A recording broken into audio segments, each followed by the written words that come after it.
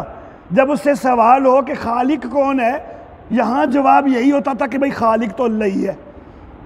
अल्लाह अल्लाह, तो सारी कायनात का खालिक अल्लाह है। तो जब अल्लाह का अल्हम्दुलिल्लाह में इस सिफत का जिक्र हो गया, खालिक होने का तज़किरा हो गया, रब्बिल आलमीन में रबूबियत का तज़किरा बड़ा वाज़ेह है। अर्रहमान अर्रहीम के अंदर दुनिया के अंदर मालिक होने का तज़किरा है कि दुनिया के अंदर उसी की रहमतों से तो हम सब चल रहे हैं। ये सारा निज़ाम ही उसकी रहमतों से ही तो कायम है। अगर वो रहमतें ना करे, ये सारी कायनात का निज़ाम तो ख़त्म हो जाए।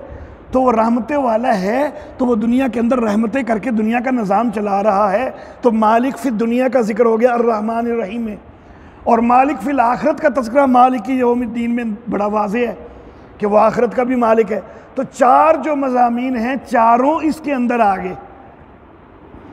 अल्लाह अल्लाह। अब यहाँ पर ये तो बात होगी मौलाना हुसैन अली रहमहुल्लाह की।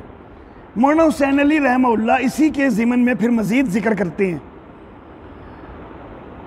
कि हज़रत अब्दुल्ला इब्न अब्बास रज़ी अल्लाह ताला अन्हुमा का एक कौल है कि लिकुल्लि शैइन लुबाबुन व लुबाबुल कुरान हवामीम, कि हर चीज़ का एक लुबाब होता है, मगज़ होता है, और कुरान हकीम का मगज़ जो है वो हवामीम है, यानी वो सूरतें कि जो हामीम के लफ्ज़ से शुरू होती हैं।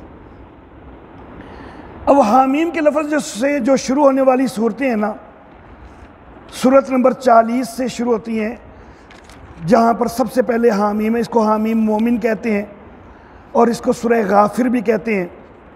और इससे पहले 39वें नंबर पर जो है वो सूरह ज़ुमर है। सूरह ज़ुमर जो है ये हवामीम के लिए यूँ समझे कि जैसे मबदा है। सूरह ज़ुमर खुद हामीम से नहीं शुरू होती, इससे अगली सूरतें हामीम से शुरू होती हैं, ये हामीम से नहीं शुरू होती, लेकिन ये उनके लिए मबदा है। कैसे मबदा है? मबदा इस तरह है कि जो सूरह मोमिन है उसके अंदर मरकज़ी मज़मून उसकी आयत नंबर 14 के अंदर आता है कि फ़दउल्लाह मुखलिसीन लहुद्दीन, अल्लाह को पुकारने, दीन को उसी के लिए खालिज करते हुए। और ये जो मरकज़ी मज़मून है सूरह मोमिन का, अगली सारी हवामीम में इसी मज़मून को अगली हवामीम में भी बयान किया गया। इसी के दलाइल अगली हवामीम में भी आ रहे हैं। तो गोया कि हवामीम सारियों का मरकज़ी मज़मून ये है कि पुकारना अल्लाह को है। और ये जो मरकज़ी मज़मून है ना, इस मरकज़ी मज़मून का इब्तदाई हिस्सा सूरह ज़ुमर में आया है। सूरह ज़ुमर की आयत नंबर 2 है, वहाँ पर अल्लाह फरमाते हैं कि फ़ाबुदिल्लाह मुखलिसन लहुद्दीन, बंदगी अल्लाह की करनी है उसी के लिए दीन को खालिज करते हुए। तो यहाँ बंदगी का तज़किरा हुआ, वहाँ पुकारने का तज़किरा हुआ। तो ये बुनियाद है, ये मबदा है। और इस मबदे के बाद आगे वो हवामी में सबा जो हैं वो लुबाबुल कुरान हैं, पूरे कुरान का मगज़ है। अब ये जो चीज़ है, सूरह ज़ुमर का मरकज़ी मज़मून कि बंदगी अल्लाह ही की करनी है, और हवामीम का मरकज़ी मज़मून कि मांगना अल्लाह ही से है। और ये दोनों मज़मून जो हैं, जो पूरे कुरान का खुलासा हुए हज़रत अब्दुल्ला इब्न अब्बास के कौल के मुताबिक, ये दोनों मज़ामीन जो हैं ये इय्याका नाबुदु व इय्याका नस्तईन में आ गए। अल्लाह अल्लाह। तो गया कि इय्याका नाबुदु व इय्याका नस्तईन जो है ये फिर सूरह फातिहा का भी खुलासा बन गया, क्योंकि इसके अंदर भी पूरे कुरान का खुलासा आ जाता है। सूरह फातिहा भी पूरे कुरान का खुलासा है, और सूरह फातिहा की ये वाली आयत जो है ये भी एक लिहाज से पूरे कुरान का खुलासा है। अल्लाह अल्लाह। और हज़रत अब्दुल्ला इब्न मसूद रज़ी अल्लाह ताला अन्हु वो फरमाते हैं कि सिर्रुल कुरान अल फातिहा, तो कुरान का भेद है सूरतुल फातिहा। व सिर्रुल फातिहा इय्याका नाबुदु व इय्याका नस्तईन, और जो फातिहा का भी आगे भेद है तो वो है इय्याका नअबुदु व इय्याका नस्तईन। तो गोया कि हज़रत अब्दुल्लाह इब्न मसूद के कहने के मुताबिक भी सूरह फातिहा का भी मगज़ और निचोड़ हो गया इय्याका नअबुदु व इय्याका नस्तईन। तो पूरे कुरान हकीम का खुलासा सूरह फातिहा, और सूरह फातिहा का खुलासा हो गया इय्याका नअबुदु व इय्याका नस्तईन। अब यहाँ पर एक बात मैं अपने ज़ौक़ के मुताबिक फिर मज़ीद करना चाहूँगा, एक इजाफ़ा करना चाहूँगा यहाँ पे। अल्लाह अल्लाह, सूरह फातिहा की जितनी 7 आयतें हैं ना, उनमें नंबरिंग के लिहाज से भी ये दरमियान में है, इय्याका नअबुदु व इय्याका नस्तईन। 3 आयतें पहले, 3 बाद में, ये बिल्कुल दरमियान में है, चौथी आयत। पहली 3 पर गौर करें तो उनमें क्या है, अल्लाह की तारीफ़ है। बाद वाली 3 पर गौर करें तो उनमें क्या है, अल्लाह से दुआ है। बंदे ने क्या करना है, बंदा खुद क्या करेगा, अल्लाह की तारीफ़ें तो हो गई, अल्लाह की तारीफ़ें हो गई और अल्लाह से मांगना हो गया, लेकिन बंदे ने अमल क्या करना है। तो वो अमल वाली आयत पूरी सूरत में यही तो है, इय्याका नअबुदु व इय्याका नस्तईन। या अल्लाह मेरा अमल यह है कि मैंने तेरी ही बंदगी करनी है और तुझसे ही मदद मांगनी है। तो बाकी जो सूरत है वो तो अल्लाह की तारीफ़ पर या अल्लाह से दुआ पर मुश्तमिल है। जो अमली काम करने वाला मामला है वो इसी आयत के अंदर जिक्र हुआ है। तो इसलिए बंदे के लिए तो खुलासा पूरे कुरान का यही हुआ ना, बंदे ने तो यही करना है ना कि इय्याका नअबुदु व इय्याका नस्तईन। अल्लाह अल्लाह। अब फिर ये जो इय्याका नअबुदु है, या अल्लाह हम तेरी ही बंदगी करते हैं और करते रहेंगे, और इय्याका नस्तईन, या अल्लाह हम तुझसे ही मदद मांगते हैं और मांगते रहेंगे, इनमें भी दूसरा जुमला पहले जुमले की तफसीर कर रहा है। इसीलिए मुफस्सिरीन कहते हैं कि यहाँ पर जो इय्याका नअबुदु के बाद वाव है, ये वाव जो है तफसीरिया है। वाव तफसीरिया का मतलब ये कि इसके बाद वाला जुमला पहले जुमले की तफसीर कर रहा है कि या अल्लाह हम तेरी बंदगी करते हैं, इसी की तफसीर है कि या अल्लाह तुझसे ही मांगते हैं। क्यों? इसलिए कि अद्दुआ मुखुल इबादत, दुआ इबादत का मगज़ है। इबादत भी तभी होती है कि बंदे ने मांगना होता है। तो इबादत या अल्लाह तेरी करते हैं, क्योंकि मांगना जब तुझसे ही है तो इबादत तेरी ही करते हैं। अल्लाह अल्लाह। और दूसरी रिवायत में तो अद्दुआ मुखुल इबादत से भी आगे बढ़ के ये लफ्ज़ भी है कि अद्दुआ हुवल इबादत, कि दुआ ही तो इबादत है, असल इबादत है ही दुआ। तो इय्याका नअबुदु में इबादत का तज़किरा हुआ और उसके बाद उसी की तफसीर हो गई कि जो असल इबादत है वो दुआ है, पुकार है। उसी की वजह से दूसरी इबादत भी होती है। सजदे होते हैं तो वो भी पुकार के लिए, रकू होते हैं तो पुकार के लिए, क़ियाम होते हैं तो पुकार के लिए। बंदे ने कुछ तलब करना है, कुछ मांगना है, उसके दिल में कुछ तड़प है। हम सजदा करते हैं, क्यों करते हैं? अल्लाह हमसे राज़ी हो जाए, हमें जन्नत अता कर दे, जहन्नम से बचा ले। हम नमाज क्यों पढ़ते हैं, रकू क़ियाम कैसे करते हैं, ज़कात क्यों देते हैं? अल्लाह हमसे राज़ी हो जाए, जन्नत का मुस्तहिक हो जाए, जहन्नम से छुटकारा मिल जाए। तो ये मांगना ही है ना, उसी वजह से है। अल्लाह अल्लाह। और मैं इसको एक मिसाल के साथ वाज़े किया करता हूँ। एक कॉलेज का स्टूडेंट है, उसको हम कहते हैं आओ भाई नमाज पढ़ जी, इन्नी तो पढ़ाई है, वक्त ही नहीं मिलता, 5 वक्त कौन जड़ा मस्जिद जाता रहे, पढ़ाई का बोझ इन्ना है, ट्यूशन भी जाना होंदा है, अकैडमी भी जाना होंदा है, होमवर्क भी करना होंदा है, कई मसले होंदे ने, घर दे कई काम भी नहीं, वक्त ही नहीं मिलता जी। लेकिन यही तालिब इल्म इम्तिहान के करीब मस्जिद में आया होता है। हालांकि अब पढ़ाई का बर्डन तो ज़्यादा हो चुका है, अब इम्तिहान करीब आ गया है तो पढ़ाई का बोझ तो ज़्यादा हो चुका है, लेकिन उसके बावजूद अब नमाजें शुरू हो गई हैं। सारा साल भी नहीं पढ़ रहा था, अब पढ़ रहा है।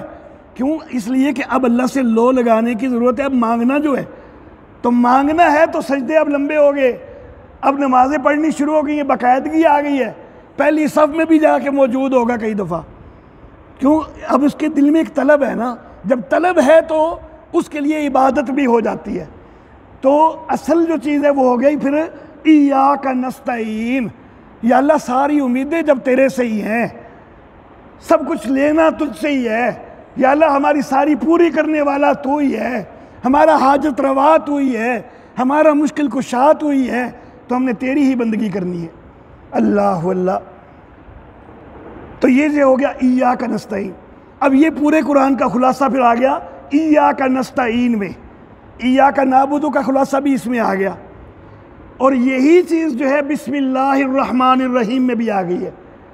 बिस्मिल्लाहिर्रहमानिर्रहीम क्या है कि अल्लाह की मदद से, कि जो बड़ा मेहरबान है, रियायत रहम करने वाला है। शुरू अल्लाह के नाम से मुराद होता है कि अल्लाह की मदद से मैं शुरू कर रहा हूँ, कि मैं अल्लाह की मदद मांग रहा हूँ कि या अल्लाह तेरे नाम से मैं शुरू कर रहा हूँ। ये असल में है बिस्मिल्लाह जो है ना, ये इसम जो है ये सिर्फ ज़रिया है, असल है अल्लाह की मदद से। ठीक है, अल्लाह की मदद से, अल्लाह की मदद मांगने का ज़रिया है कि लिल्लाहिल अस्माउल हुस्ना।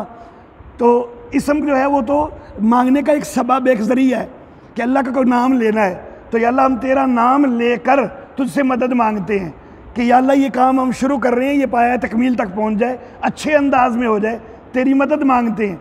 तो बिस्मिल्लाहिर्रहमानिर्रहीम जो है गोया कि ये इय्याका नस्तईन का मफ़हूम दे रही है, और ये भी गोया कि पूरे कुरान हकीम का खुलासा है। और इसी वजह से, इसी हिकमत से, और भी कई हिकमतें होंगी अल्लाह रब्बुल इज़्ज़त के नज़दीक, लेकिन एक ये भी हिकमत है कि बार बार ये सूरह, ये आयत मुबारक बिस्मिल्लाहिर्रहमानिर्रहीम ये बार बार पढ़ी जाती है। जब भी कुरान की क़िराअत शुरू करनी है ये पढ़नी है, जब भी कोई सूरत शुरू करनी है सूरह तौबा के अलावा तो ये पढ़नी है। तो इसको बार बार पढ़ाया जा रहा है। सूरह फातिहा को नमाज के अंदर बार बार पढ़ाया जा रहा है कि पूरे कुरान का खुलासा है, और ख़ुद कुरान हकीम में भी बार बार बिस्मिल्लाहिर्रहमानिर्रहीम को पढ़ाया जा रहा है कि वो भी पूरे कुरान हकीम का खुलासा है।